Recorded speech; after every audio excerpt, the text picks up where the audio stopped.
It's time for AggroChat, the official podcast of the Tales of the Aggronaut blog and stalwart gaming community, where we talk about stuff and things, and the stuff about the things, and sometimes gaming.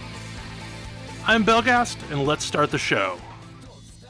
Hey folks, it's that time again. Time for another episode of AggroChat. This is episode 555. Tonight I'm joined by Ace. Hello. Ammo. Hello. Ashgar. That's such a big number. Kodra. Greetings. And Thalen. Hey there. Yeah, so a couple of these topics are kind of old at this point, because we had 3 weeks of Games of the Year show, and they're still kind of hanging out. But last month, I think it was last month. I don't know if it was last month or this month. It was not last month. It was this month? This month has been long. Yeah, and Anthem has officially died. It is no more. It is unplayable. The servers have been taken offline. I was kind of shocked that it was still playable all this time. Me too. I didn't realize it was still going until they made the announcement. But Mark Darrah, one of the producers, released like this 3-hour-long epic explaining the entire development process and where things went awry with Anthem. And it is like, if you are at all interested in such things, it is worth listening to.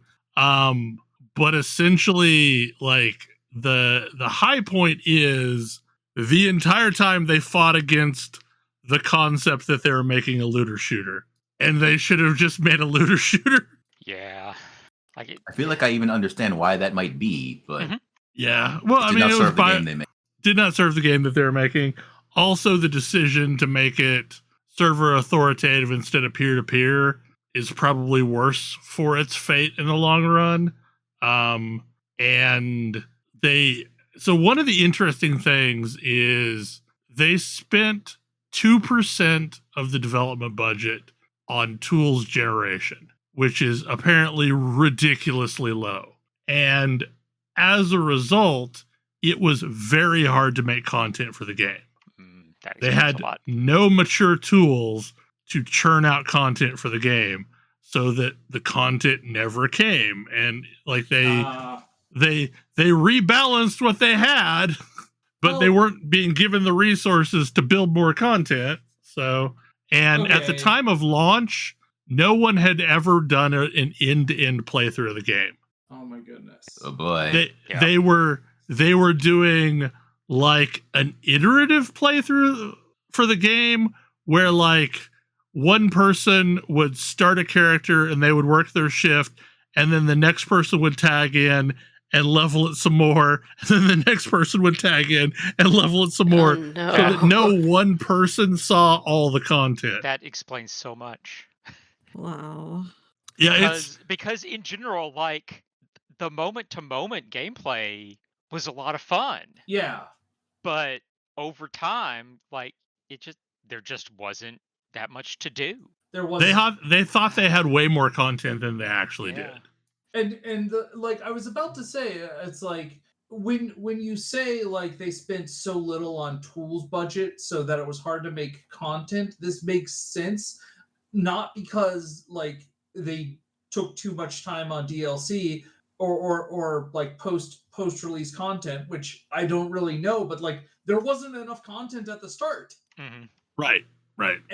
And then they couldn't fix that problem. Like I remember the game felt dead very soon after launch. It did. Yep. Yeah, it was immediately hard to get groups for some stuff. Yeah, and the thing is like realistically, there were 3 strikes in total. I'm using the term strike as the generic term for a thing, but I only remember 2. There may have just been 2. 3? I think there was a third one added in the first major patch.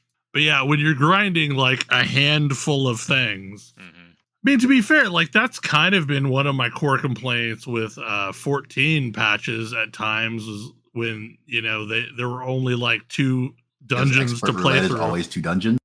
Right. Yeah. Yeah, like it's either the one you like or the one you don't like. but yeah, like it's an interesting watch, and there's a video, Destin, however the hell you pronounce his last name, Legary, I don't know. He kind of did an interview with Mark Darrah after the 3-hour epic, and it serves as a better summary, and it's like a 20-30 minute long video that kind of hits the high points of, you know, what went wrong with the development. And you know, what's interesting though is like at the end of Mark's video, he kind of pitches like that, you know, he thinks it could be saved, and here's how he would save it, and he thinks it would take this amount of budget. But I mean, he also talked about EA became mortally afraid of anything that was a failure and wanted to walk away and kick to the curb anything that even vaguely smelled of failure. Yeah. So it's interesting. Like I would love to see a game try and do what it was doing, because the moment to moment gameplay was great in that game. Like, Yeah. No, Flight felt so good. It's still the best Iron Man simulator we've gotten. Right. Like, and like I think a really if you realized what your market was, you could have given Destiny a run for its money, because it felt sufficiently different enough that if they just had the content, it would have been, I think it would have been good. So in related news, New World is about to be gone. They've announced that they're taking down the servers at the end of 2026. So like last year, when their last expansion did not land and magically reverse the tides, they essentially announced that the game was going into maintenance mode, which is sad, but at least it exists at that point. But they did come out and announce a couple weeks ago that New World is effectively being shuttered at the end of 2026. End of January next year. Yep, which is equally sad. I still think that there's an interesting game there. I just don't know that the leaning into PvP was really the right decision there. I'm pretty sure it was not. Yeah. Nope. Yeah. It's a terrible decision. Don't make it. But and like every time. There's apparently a ploy in progress of someone who wants to buy New World, but it's the guy behind Rust. So I don't know that that's going to be a better path for a PvP or PvE player. Yeah, I was about to say, like, there was an interesting thing going on there, but like everything was. I do feel like a lot of that game was balanced around competition, like player versus even if there wasn't like all of the open world PvP stuff going on, like the game is very clearly balanced around like guilds competing for like towns, and if you're in the wrong faction, like you kind of get locked out. Well, and they did some weird stuff with the development cycle too, because the very first expansion added a bunch of brand new content to the game. It added a huge landmass to the game. Then the next two updates were reworks of zones. So one of them was reworking First Light, I think was the name of the territory, into an endgame zone. So basically they were removing content from the game to put different content into the game. And then there was another update that they announced, like it was this massive update supposedly, but it was really just the console release. But they played it off like it was going to be a big update, and it reworked Cutlass keys to be slightly different.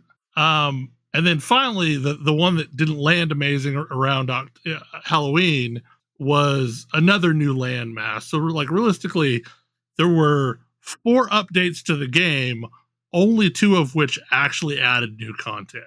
Like that wasn't a repurpose of existing content that existed in the game. So like it's hard to get really excited about that when 2 of your 4 updates were just reworks of zones that nobody was in.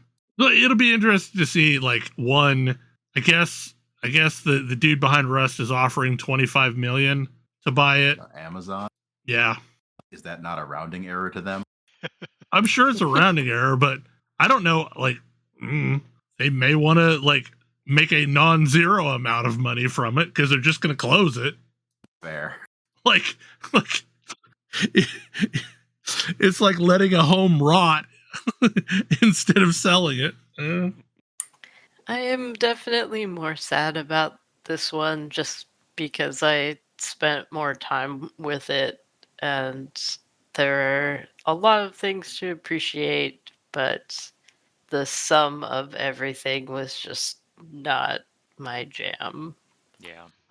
I feel like that the Harvest game was among the best Harvest mechanics that I've ever had in a game, like an MMO. Yeah. Like running around and harvesting stuff felt great. Combat was it's okay. There was nothing terribly exciting about it. And the crafting system was a little too tedious. It started out fun, way too grindy, and then became super grindy. Yes.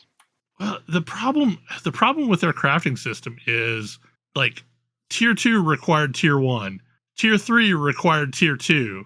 So that essentially, like, every time you go up a tier, you're still having to grind tier 1 to make tier 2, to make tier 3, to make tier 4, to make tier 5.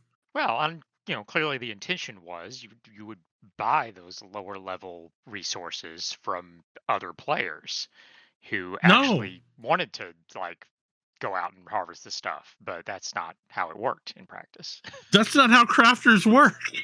Like, people who are very crafter motivated, they're going to gather it themselves. They want to be self-sufficient. Oh yes, I know. I am that way. Exactly. Like that's the entire point, is trying to be self-sufficient. Like, I want to make my own gear. Yep. Like, the only way that you're going to make something like that work is it's got to be something where you literally cannot craft all the things, where it's split between, different crafting classes, and you are forced to get things from other classes. And yeah, but that's its own frustration. Exactly. Yeah, that doesn't feel fun either. Yeah. But what it needed was to have the high level nodes drop a small amount of the low level materials with the high level material. Right. So you just are always getting a mix. Yeah. And then you can keep crafting. Well, and the other problem is like, you're essentially running a loop of the same 5 nodes in a zone, because, like, there's only 5 of them in a zone, and you're fighting a whole, like, if they had just done the Guild Wars 2 thing of nodes are not in contention, but nodes were on a timer. Competition. Right. Yeah, this is a PvP game. That's one of the things you're supposed to fight over. Yeah, competition was always the point. Seeing another player should be a net positive, and in this game it usually wasn't. Yeah, like, nothing felt worse than seeing someone running off from the direction that you knew the node that you needed was in, because they just cleared it, and oh well, you're screwed until it repops. I don't know. Like, I think they set out to make one game, and nobody wanted to play that one game, so they tried to make a different game, and it just didn't ever really land with an audience. I mean, it's like you were saying with Anthem, they were unwilling to, realize that they weren't making the kind of game they thought they were making. And it's not exactly the same thing here, but they didn't realize that New World, as the game that they were envisioning, did not work. Well, and the other real challenge is how fragmented their servers were, where, like, servers were like 2,500 people, roughly. And as soon as... Again, because of the way they envisioned the game. That was on purpose, remember? Yeah, but when you have any population drop, that server immediately feels dead. Mm-hmm. I don't know, like, it feels like people keep trying to build MMOs, but not understanding why people play MMOs. Like, what was the last successful one? The last successful MMO? God. Yeah. Nobody's making That's an interesting question, because nobody's making MMOs anymore. I mean, I would guess like Final Fantasy 14. I was about to say, define MMO. Is Destiny Rising an MMO? I mean, sort of, but I can't say it's successful. Yeah, I wouldn't quite call it fully successful. I love it, but Like, there's always concerns about not getting groups in that game. Like, we were just talking about this before the show. They put in a new thing, and I casually tried to get a group for it, and I couldn't. And it's only a 3-person group. I mean, Destiny, I have to say, was kind of a successful MMO. Unless you mean like long term, like goes as long as WoW has. Did the relaunch of 14 happen? Did ARR happen after Destiny? Yes. Well, hold on. ARR was 2012, I want to say. Realm Reborn launched 2013. Did it really? Yeah, 2012 was was 2012. when they took 2012 was when they took the game down. Got it. And Guild Wars 2 was 2012. So if we count a Realm Reborn as completely separate, then that's the more recent of those.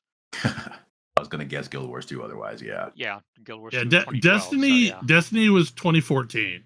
Like, so I'm yeah, having trouble thinking of anything since then that I would truly consider a success. yeah. Destiny was 2014. Destiny 2 was 2017. But I don't really consider those two separate games. Hmm. Like, I mean, they technically are, but ESO was 2014, wasn't it? maybe. I feel like maybe it was earlier than that. I could be wrong though. I also question how successful it's been in the long run. Oh Pretty yeah, successful. Early 2014. Yeah. So yeah, I'd say I would call that successful. Yeah. Yeah. Okay. That's probably the answer. It probably ESO. is. Yeah, Probably. like, Yeah, but like we've not really had anything since 2015-ish or yeah, so. like I'm seeing expansions that were successful expansions to existing games, but not anything like the launch of a new game. Fallout 76. I would Is not that classify MMO? that as successful. No, I wouldn't either. No, not really. It is popular with a group of people, but Yeah, I also don't know that I would truly call it an MMO. Is Black Desert successful? I got no clue. Yeah.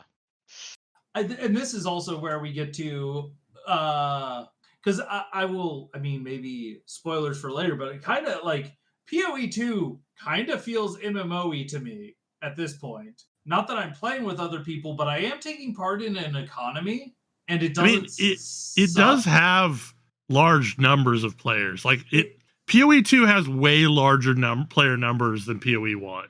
And it's very funny. Like PoE 2 feels more like an MMO because I feel like I can interface with those players without wanting to like carve my eye out with a spoon. Like the fact that like I can go and buy goods and services from other players off of an auction board does make me appreciate that there are other humans playing this game. Yeah, and the same's true now with PoE 1. It basically has the same systems. I believe you. Yeah, you've just not played PoE 1 since. But yeah, but what I would really consider an MMO, I think the answer is going to be Elder Scrolls Online. Probably. Until Stars Reach launches and blows them all away, because that's definitely happening for reals. Right next to Crowfall and Ashes of Creation.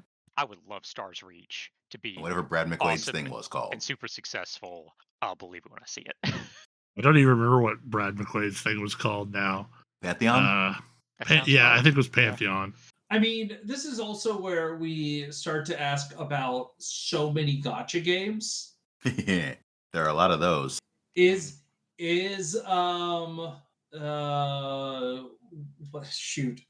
is Genshin? Genshin? Yeah, is Genshin an MMO? No. No. You're mostly running around on your own and occasionally like do a particular thing that match makes you with some people. You're never gonna encounter people just running around. And that's the this is the fascinating question. Like, is encounter? I would agree with you. I would agree for the reference. I think to be an encountering MMO, people, you have to be able to just encounter people at random. Right. Yeah. Is Diablo 4 an MMO? Out in the world. Is Diablo 4 an MMO? Technically, yeah. I think it feels a lot more like one than either of the PoEs. Yeah. Yeah, no, I mean, because you do drop into an area and you get random strangers milling around in that area. Like, I feel like that's kind of the crux of what makes an MMO versus just a like game that has multiplayer. Like an MMO is meant to feel like a world, and part of the problem that we keep running into is that leads people to think that they need to make this fully simulationist thing that like is. I don't think that's necessary, but it does need to feel like a world. I'm kind of on right now. It feels like there is one game that feels like an MMO to me when I log into it, and it's Guild Wars 2. I mean, I think that's the one that's that has continued to have that feel to it. Yeah, because more they than make any it others. feel like the massively matters. Yeah, They've also done a lot of work, It's like yes. behind the scenes work, to make you be always in an area that is fairly populated. I mean, I think that's some of it too, is like you have to be able to do things with other players without premeditation in order for me to really feel like it's an online world. I was actually going to ask if Guild Wars 1 was an MMO. Like, that dates back to the WoW days, but you don't encounter anybody unless you party with them you Yeah, don't. and I kind of think it's outside of town. Guild Wars 1 is a Destiny-like. Yeah, it's a lot. Yeah, it really is. Sorry, let me fix this. Destiny is a Guild Wars 1-alike. Yes. Guild Wars got there first. Guild Wars got there first. It's a lobby It's fighter. It's It's a not a lobby. shooter. Yeah. Well, it's the same as Monster Hunter games. Like, Yeah, I mean, yeah. that needs a name. I just don't know what that is. They're now Guild Wars 1-alikes. Yes. Okay. Guild Wars Perfect. 1 likes. I'm not going to let that go either. I fully support this. And I'm sure Tam will also fully support this. I'm trying to think, like, is that the first game that I played that was that way? I'm pretty sure it was. It It's was definitely like the first game I played that was that way. Because like Phantasy Star Online was probably the first game I ever played that was like this on the Dreamcast.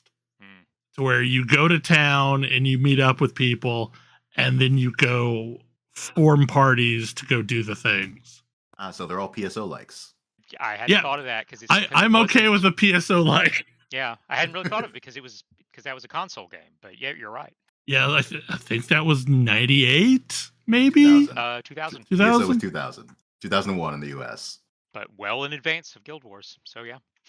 I mean, I had a keyboard adapter plugged into my second controller slot so that I could chat with people in PSO on the Dreamcast. I absolutely played it like an MMO. What is Shape of Dreams? Oh, man. So you know how a million D roguelikes released last year? Mm-hmm. This is another one of them. This is also one?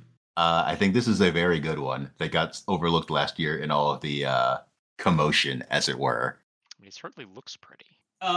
It is. It also came out very late last year, if I'm correct, or maybe I'm mistaken. Looks like September. I think fall. I don't think it was that late. That's fair. It is a this is definitely a roguelike. You are accruing power as you continue to play. It apparently performs if you're using keyboard and mouse like a MOBA, like League. I'm using a controller, so it feels very much like Hades to me. You have a whole bunch of different characters that have everyone has a different basic attack and then has some different starting special attacks, but then you can get a whole bunch of different cool what are called memories that are skills, and all of those memories can be augmented with different affixes, basically little shards that give you other benefits. And this is, as Ash was telling me, a systems game. There are builds here. And it's very pretty and very fun, and you get to be very powerful right until you fight the boss that's going to kill you. Yep. I have had a lot of experiences where I felt really good about what I was doing, and then the boss murdered my face in. And it's interesting. The idea is that you're all going through this dreamscape for different reasons. There's like little bits of story, mostly told in like the loading screens about why the various characters are there. That's a little interesting, but mostly I'm just having a really good time trying to figure out like how do I get these numbers to be as big as possible as I am like mashing my way through enemies. It feels like unlike Hades does a good job at like gating certain things about your play, and this game feels a little bit less restrictive in the type of overpowered build nonsense you can do. Like I don't feel like I ever got a really good like Hades is very careful to make sure I never have a good lifesteal build. Like if I'm getting hit, that damage is going to hurt and stick. This game does not care about that as much. If I can figure out how to make a broken lifesteal build, this game will absolutely let me do that. And so the methods of play, and the ways I approach enemies can vary a lot more from run to run. I don't know. I'm currently playing the starter easy character, which is the lizard sniper. I have made my most progress as the starter hard character, who is a fencer. You should maybe listen to the game when it tells you to start on the easy character, but I didn't. I really want to play the fencer because I find I like a lot of them. But like it's funny because I mostly play the sniper as a melee character with the ability to like duck out and still deal damage at range. Like most of my favorite memories are melee. There's a memory I only got once that seemed completely stupid, which dealt more damage when you killed things with it. And also heals you? Yes. Yes. That was like run to 3. I got that as my very first memory, and then I was like, oh, I'm gonna like see how high I can get this number. And You can sure get enough, it pretty high. I got it very high, and I was like just chunking parts of bosses off with it.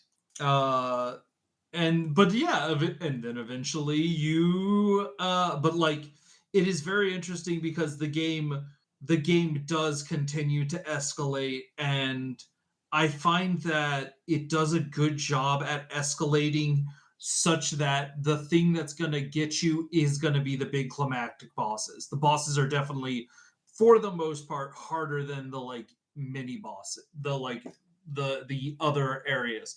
Although there's a timer mechanic, and if you don't respect the timer mechanic, it will also get you. Are you referring to the hunters or something Yes, else? the hunters. Oh, yes.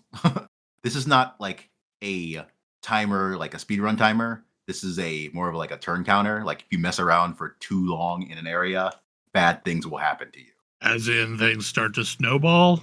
They start adding new hazards to the maps that are very difficult to deal with, and then new enemies start spawning. New enemy types, the hunters, start spawning in and trying to kill you. Well, that was my big memory of Risk of Rain, is that eventually things kind of snowball if you don't go through the portal to move on. Yeah, Risk of Rain does this by like actual time spent. Yeah. This does not. This is just like, hey, you have this big map and it might have like 20 nodes in it. And after 2 nodes, you start getting chased. Yeah, think of this more like FTL.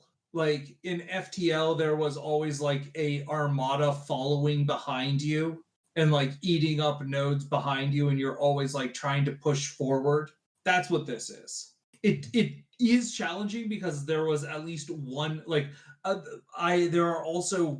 there's a bunch of other stuff to discover. I found a side quest that I wasn't able to complete because I didn't find the first step of it until I was pretty much done with a map, and I needed to go to like 4 specific nodes in the map to complete it. And then by that point, I was already dealing with hunters are all around me. Maybe next time I will just give up on the run and see if I can't push through the hunter nonsense. Was this in like the ninja area? Yes, with the crow. Yes. Yes. I imagine that unlocks something. A character. That unlocks a character. Okay.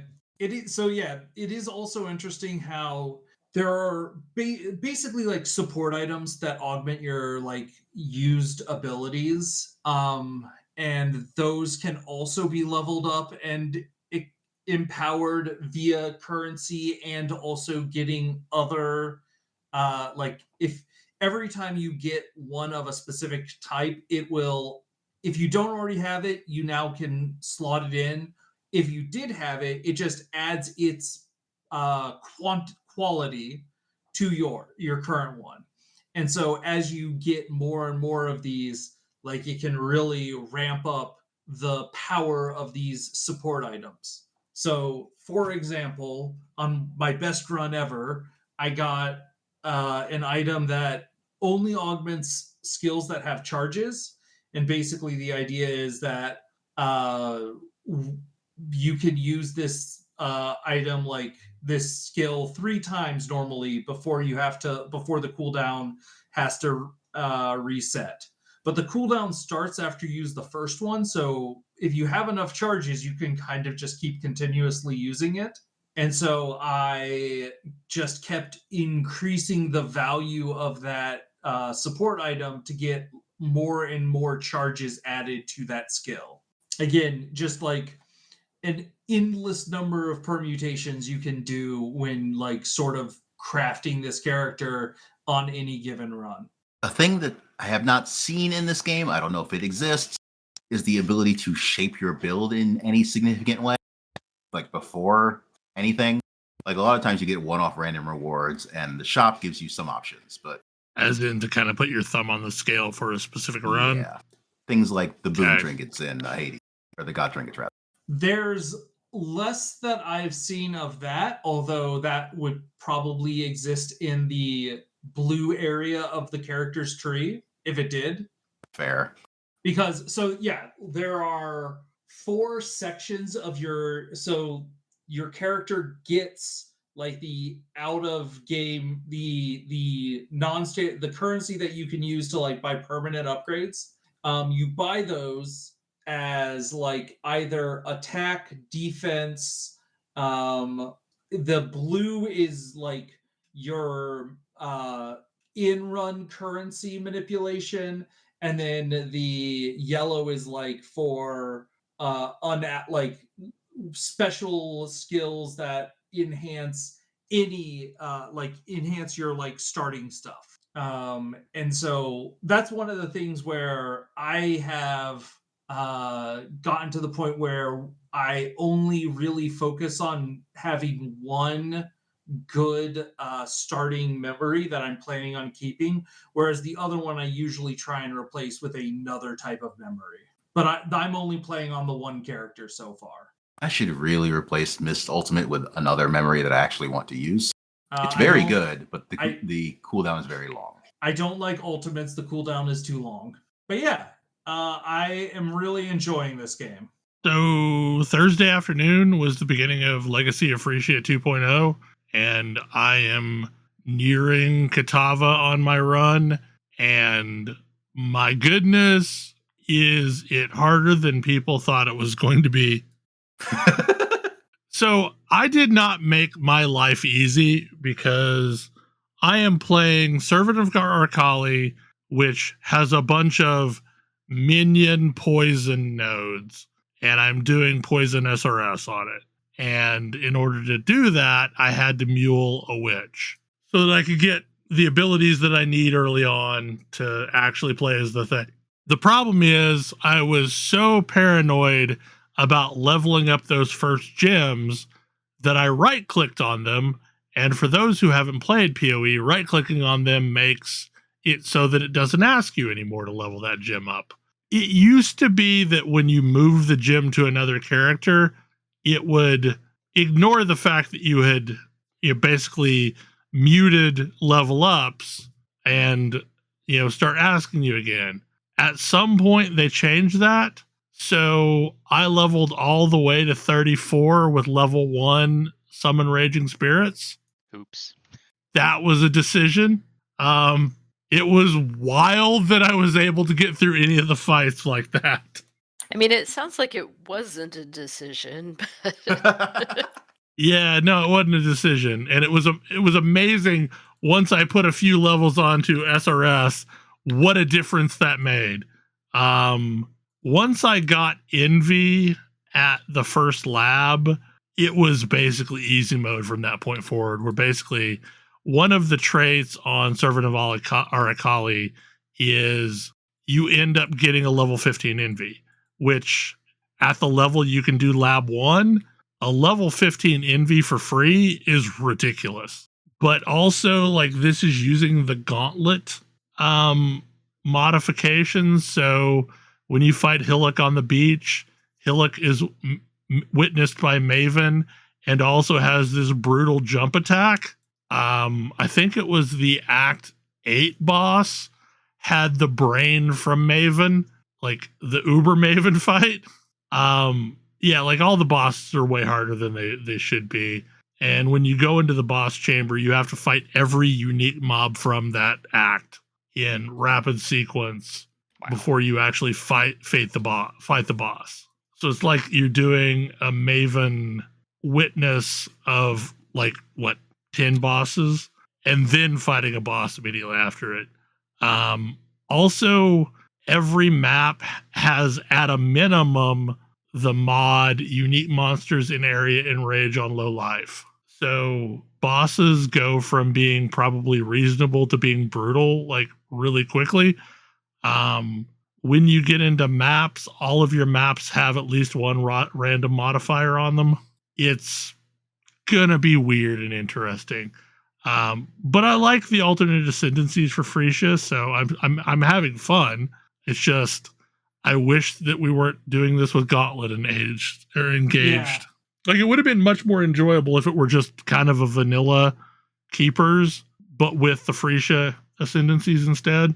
Like I hang out in Sir Gog's general chat, because you can like change what your global chat channels are, and that was one of the best decisions that I made a couple leagues ago, because like they're really chill, methodical people, and the number of people trying to farm fishing rods for Surfcaster was many.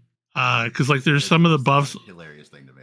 Yeah, like some of the buffs on Surfcaster only work if you're using a fishing rod. Like there's just some silly builds possibilities. I still would like to try Blind Prophet, but I don't know that I want to go through the campaign again. How bad could it be? I mean, I did choose a shadow, so I could respec into Blind Prophet if I really wanted to. Okay, Kodra, what are your PoE2 in-game thoughts?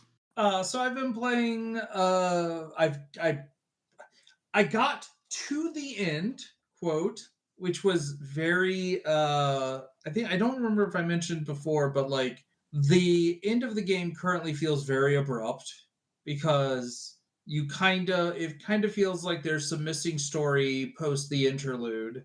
That is told very quickly in a cutscene, and major things happen, and then you're in like the Atlas. I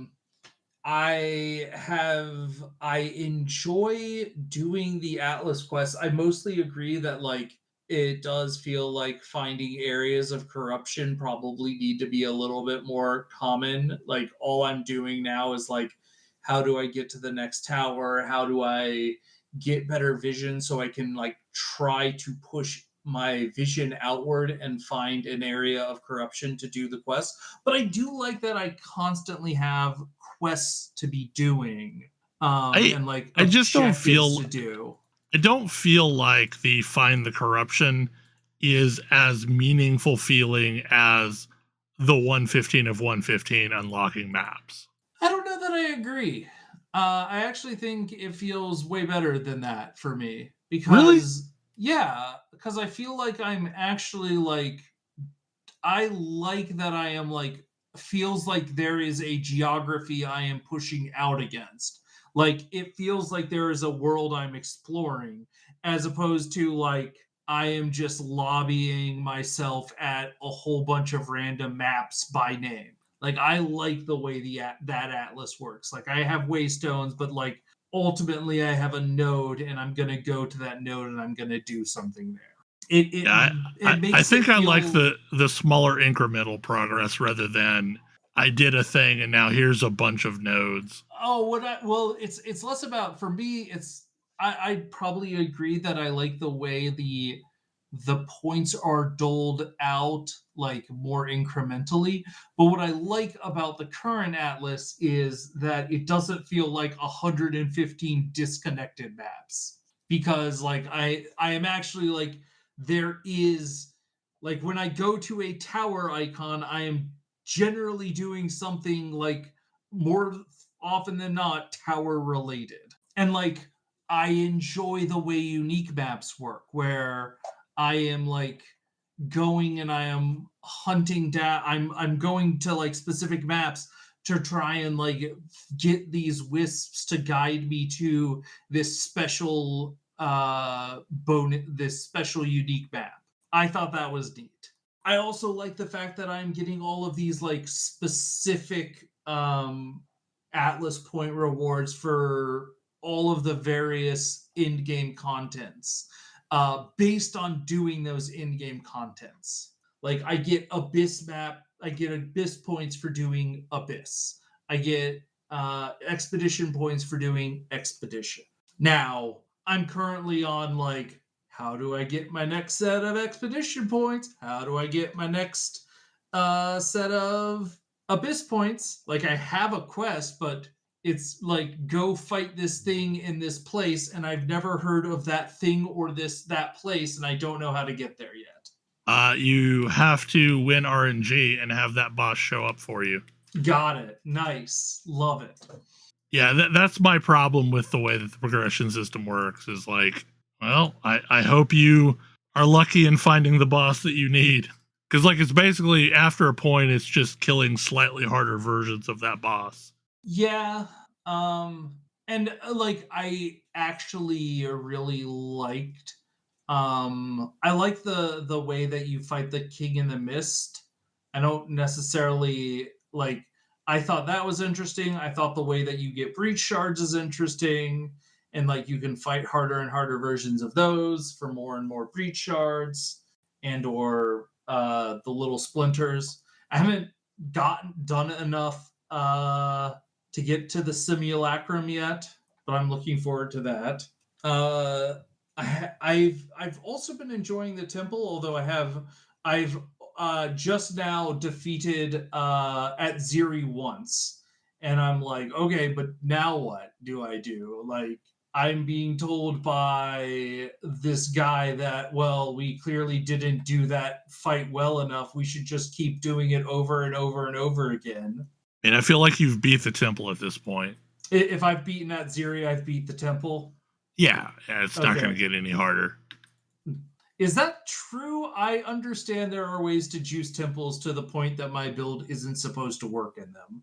I don't know that at Ziri ever gets more challenging. I think the temple architect gets more challenging. Ah, interesting. But yeah, at Ziri was a very fun boss. Is there like, is the only thing that I'm now curious about, is there more interesting story? Because it feels like there should be more interesting story at some point. And that's where I'm like, okay, this could be interesting. Is there going to be a point at which the end game feels like I get to a end boss? Is that something they're trying to get to? Right now, Arbiter of Ash is the quote-unquote end boss, and you get that by clearing the 3 mansions. So the Gianor mansion, the Desert Dude mansion, and interesting. The whatever. Is that the mansions in the mist? No, they show up on the map as either like an orange pillar of light, a red pillar of light, or a blue pillar of light. And each one of those drops a keystone.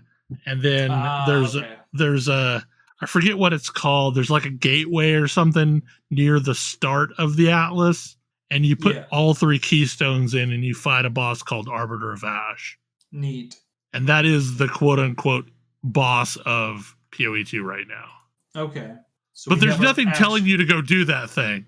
Like, until you stumble across one of these mansions or strongholds or whatever the hell they're calling them, you won't get a quest to do the other 2 strongholds. I don't know why they don't give you a quest to go track these down immediately, but like once you've cleared one of them, you'll get a quest to go clear the other 2. Yeah, I kind of figured that once I did the presumably T15 corruption map, I would get something. No, and T15 is kind of the end of mapping unless you corrupt rare maps and luck into a T16. That's the only way you can get a T16 right now, is by corrupting T15. Now, are T16s like better rewards then, I'm guessing? I mean, they're just a higher tier of maps. They're not functionally any different than a T15. They're just slightly better quant and rewards, I think. But I mostly am still having fun. I have to say, the werewolf build is fun. I now have what is maybe not going to be my max, because there is a possibility that at some point I get a jewel that gives me enough level of summon werewolf that I can get to 9 werewolves. But right now I have 18 wolves, which does feel pretty great. It turns out I really like feeling like the commander of a force rather than necessarily a summoner pushing a force forward. Yeah, so you like the primalist feel. Oh, from, you know I love the primalist. Versus the necromancer feel. Yes, absolutely. Lasty Fox Primalist is one of my favorite pet classes. There was a class like that in Rift that I really liked. There was. Where I played it for a little while. I forget what it was called, but where you basically had like a two-handed weapon and a tiger, I think. It was one of the many cleric versions. Yeah, like it was really fun though. I forget what the class was called. All I did in Rift was things that were degenerate. I mean, this means you're playing Rift correctly. Yep. If you're pressing more than one button, like, what are you even doing? As I recall, what I was doing in Rift was I was playing a different game in which I had. You were playing Bomberman. I was playing Bomberman. I had 0 aggro on attaching mines, and then I blew people up and went back to stealth, and it stayed in stealth the whole time. And then I was PvPing as a bard, which, like, I've never felt more ridiculously overpowered than as a Rift bard in PvP. All I was trying to do was find and kill the enemy bard, at which point my team won. But yeah, like I really like pet classes where you get to like fight alongside the pets. And I always find it weird that like it doesn't, like, I would probably be more okay if there was like a death, like a commander where you have like humanoid pets. I would be that's what I really want to play at some point. Have you played that since Lotro? Yeah, I was like, have you played Lotro? I've not. That's what a captain does. Okay. There was also a character like that in Dark Age of Camelot. I think it was a Hibernian character. Clearly, I should play a captain at some point. I also hear I should play a mastermind. In City of? Yeah. Yeah, that's definitely the commanding sense. But Mastermind is great. I wonder if Homecoming's added any additional pet types. Nope, I think it's still robots, thugs, soldiers, or zombies. Oh, or ninjas, yeah. But also notice that ninjas and thugs are on that list. And demons. Yeah. But yeah, no, I absolutely had a robotics, electrical affinity mastermind back in the day, and it was a lot of fun. One thing I threw on here at the last minute, and I don't know that I have a lot to talk about it, but I think it's on the 3rd. We're getting the next content update for Guild Wars 2, and with it comes quick play for strikes and raids, and technically all the strikes are becoming raids, and it's just quick play for raids. Ooh. Hooray. So like that should be really cool, but they also announced fashion plates for Guild Wars 2, where I don't remember how many you could have on an account. It's like 9 or something like that, and they're per character. Like you set them per character, but the totality is owned at an account level. And I think I don't remember how many you get for free. I think it's maybe like 3 for free. I think they said 2. 2? Okay. I think, but yeah, I didn't catch all of the live stream, but And when you log in a character that's already existing, you'll be given a one-time choice of being able to make whatever your current outfit is into a fashion plate without spending any of the currency, because it uses the little tokens. Transmutation, whatever. Yep. Yeah, but essentially, once you've put something into a fashion plate, you can flip back and forth between fashion plates at will without spending any transmutation tokens. And unfortunately, it still, respects armor weight. Yeah. Shame. But I wasn't expecting that to Yeah, I know. change, because I think it's kind of hard coded. So, but it basically works seemingly like the 14 system for fashion plates. I mean, fashion is the true end game, so It is. I'm mostly looking forward to the, raid quick play, because maybe at some point I'll actually do them. it would be nice to finally unlock and fill out those mastery tracks that have been, sitting there unavailable. I would also like to have quick play for dungeons. Yeah, I could see at a minimum doing the easy ones from Living World 5. Can't think of the actual name of Living World 5. Champions. Icebrood Saga? Is that what it's called? Icebrood Saga was sort of, I guess, like... I call it Living World 5, but yeah. I just think of Champion. I guess I was thinking of just the last stage. Champions is the final stage of Living World 5. Yeah. But all those strikes that went in with Icebrood Saga were all pretty easy strikes. And honestly, like a couple of the ones from Into Dragons are pretty easy. The ones that were just story fights? Right, yeah. The ones that are just repurposed story fights. Like the one you have to do for the turtle mount is pretty easy. But they would definitely be worth doing, once a week at least. Anybody have any other short topics? I don't think so. I find it... I was just going to say, I find it very funny that Wizards has managed to put 2 cards with the basically same art into a set that have almost the exact same effect but are different cards and almost the exact same name.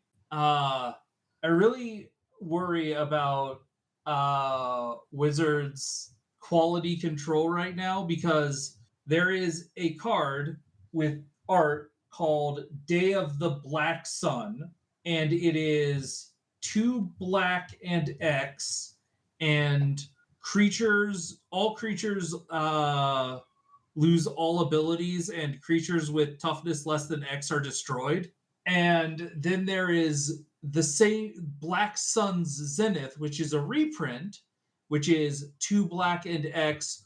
All creatures get X -1/-1 counters put on them. And it's it's basically the same art, but as a full art on the card. It's both like a picture of a black sun over the exact same fortress as a still from Avatar, because this is from the Avatar set. And one of them is an actual shot from the show. The other one is just an artistic rendition of it. Yes. They look very, very close. And as a result, this somebody accidentally put the wrong card into their deck and found out while they were on the main stage of a Pro Tour. That's gotta sting. Yup.